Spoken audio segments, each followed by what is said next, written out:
Okay guys, welcome back to Brothers Cafe vlog nombor 2. Okay.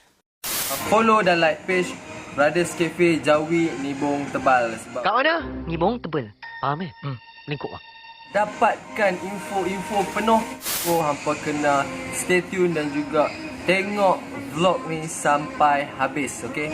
Tengok sampai habis. Okay, hari ni aku nak bawa hampa ronda-ronda sikit. Aku berbesar hati untuk aku tunjukkan kepada hampa superbike yang aku ada.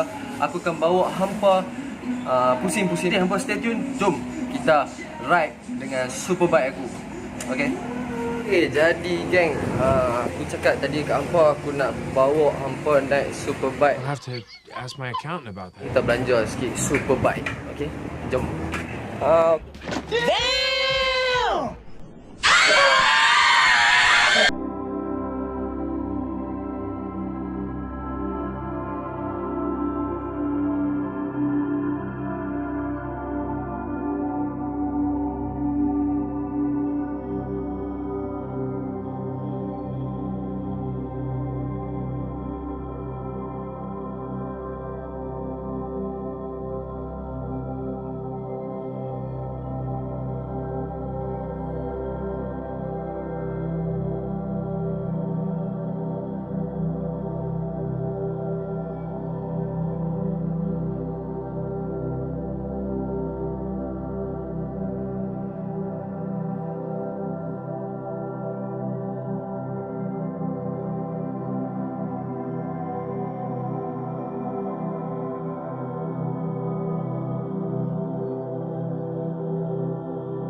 Cik, tentang SOP yang Brothers Cafe jalankan.